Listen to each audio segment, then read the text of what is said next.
Hey everyone, Steve here from Promar, and I want to give you guys a rundown on how to replace your hoop nets. We know that a lot of you guys have had these things for multiple years, have had them for multiple seasons, and the netting does get worn and you guys want to swap them out. Or in the off season, you have them in your garage. These things are penetrated with fish oil and the rodents do get to them. So want to show you guys how to take that old netting off and put some new netting on using our replacement net. So let's get right into it. So the things that you're going to need to do this are obviously your hoop net. I'm using a brand new hoop net. I'm not removing the netting on this because obviously it's good. But what I recommend is when you're doing this, you take off the old netting. You can leave the bait pouch on the bottom ring, but just cut around the ring and remove that netting off of there. It makes it a lot easier to see where you need to kind of adjust the netting as you're putting on the new one.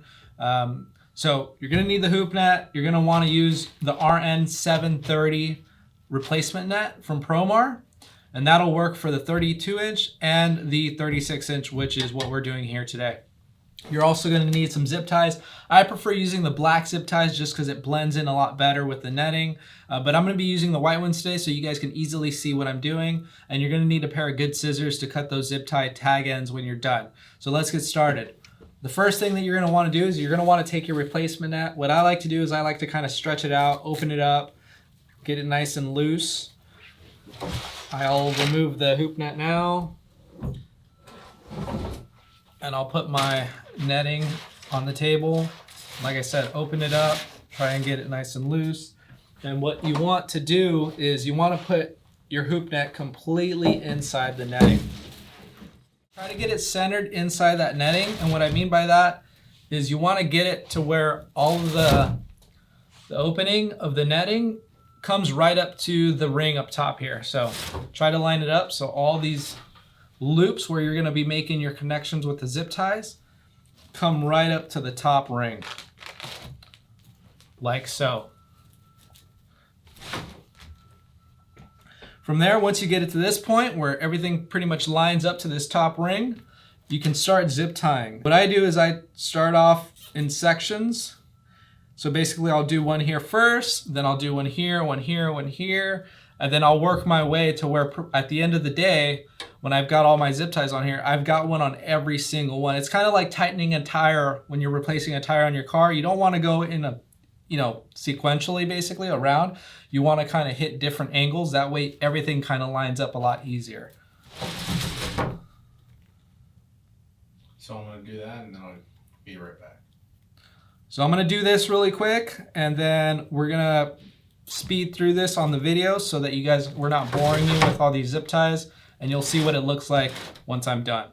So I didn't do all of them because I'm going to have to cut these off, but basically what you want to make sure is that you zip tie every connection point on the top of this net. And it's going to look crazy because you're going to have a ton of zip ties up here, but that's the best way of doing it. Again, I prefer using the black ones because then it doesn't look like you're using these white zip ties. It just looks a lot cleaner, but I'm using the white ones so that you guys can easily see. Once you're done with these, then you're going to go ahead and cut off the tag ends. And then the next part of this is going to be basically pulling everything tight on the netting. So you really don't want it to look like this where you got just excess netting hanging on the side. That's going to be great for those lobsters to try and get up here and then get caught, and before they make it into the actual hoop net, they're going to be tangled up in all this loose stuff. So what I like to do is I like to take my harness, lift the net up, and just pull this down so that it gets nice and tight like that.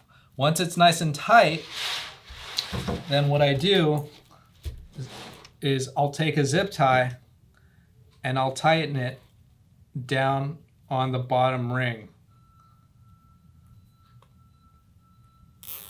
like so.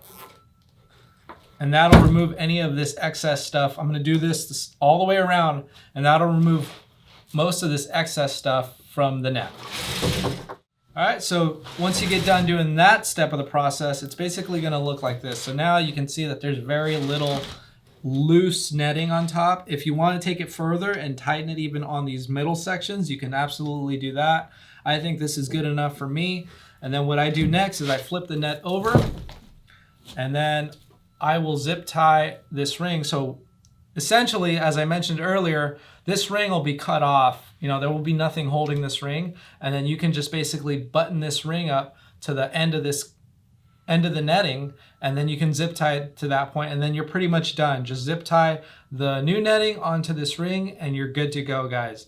I'm not going to do that here because I don't want to damage this netting, but essentially that'll be the last piece of the puzzle, and then you guys will have a brand new net on your 5 to 10 year old frame.